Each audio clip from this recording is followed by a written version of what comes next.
It is a ritual. Every time you watch a game, you're watching a Masonic ritual. Alright? And I'm going to break all of this shit down for you. A lot of people don't know this, man. But yeah, man, basketball is a ritual. Alright?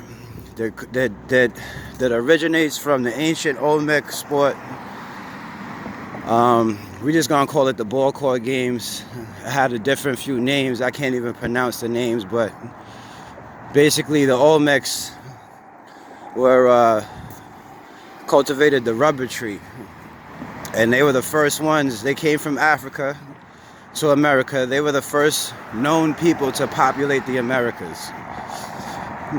And this is where all your Aztec, Inca, and Maya cultures derived from the ancient Olmec culture. Alright, and they were the first people to create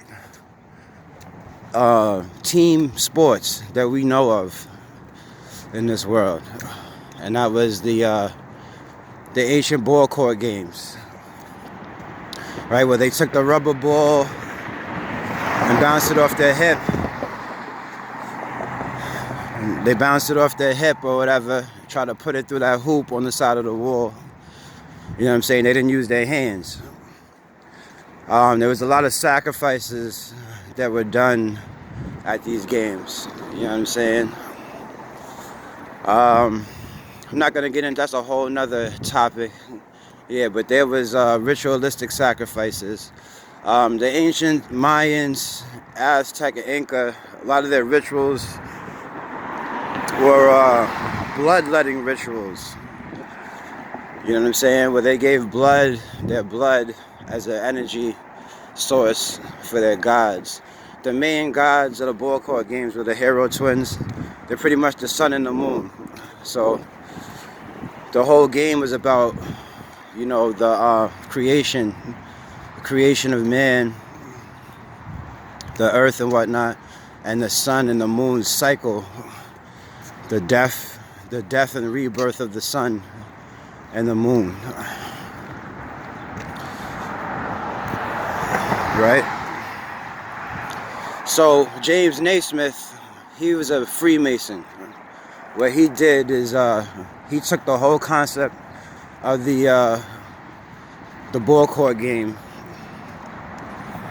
and all he did was make it so that you use your hands, right? So instead of bouncing the ball with your hip, you're using your hands, right? And he took they said that he took a pear basket or a peach basket, put a hole in the bottom, you know what I'm saying, and made it so you throw the ball through the hoop with your hands.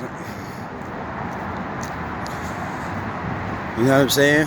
So that's where basketball comes from. So now, like I said, James Naismith was a Freemason, right?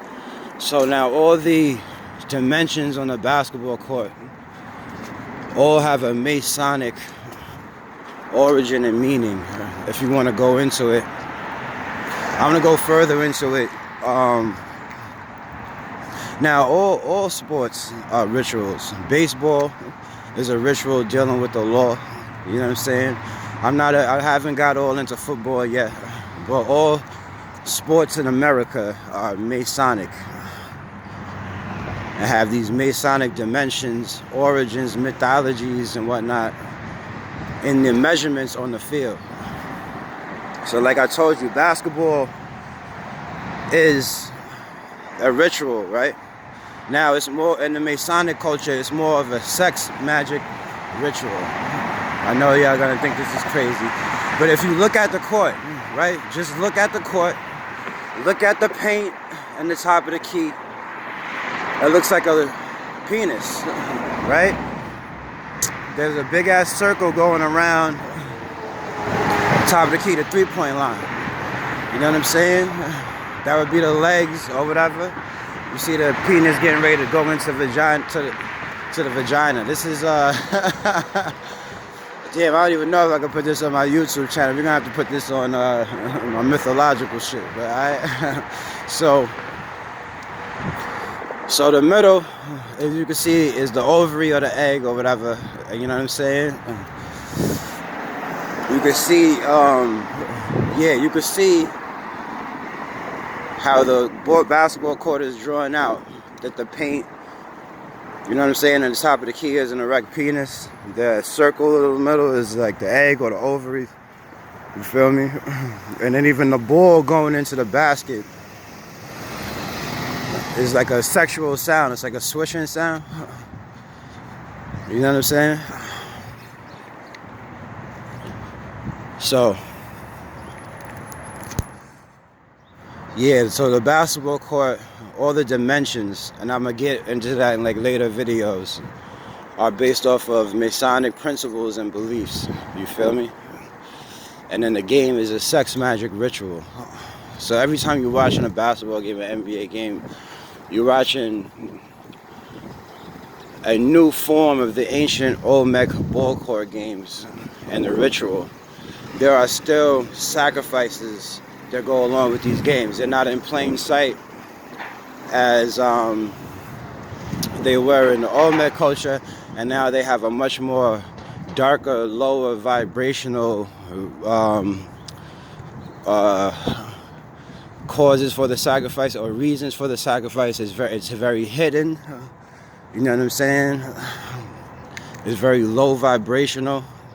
But these sacrifices are still taking place with NBA players, relatives, family members. There's what's called the Masonic contract.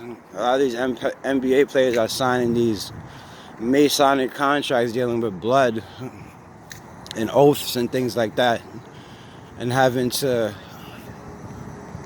you know, make these sacrifices to get into these different clubs and, you know, different elite organizations or whatever, underground elite organizations. And basically, yeah, just to basically be in be in the fucking $100 million club, man. You know what I'm saying? But yeah, these sacrifices are still taking place, but they're much more hidden and lower vibrational than their ancient origins. Feel me? So, yeah, that's where basketball comes from. The ancient Olmecs. You know what I'm saying? It's a sex magic ritual.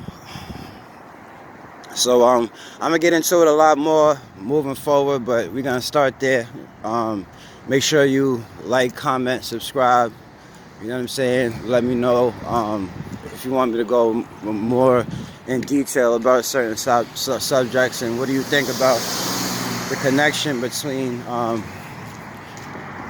the ancient Maya ball court games and basketball today. Alright, that's all for now. Take care. Rap mythology. Peace.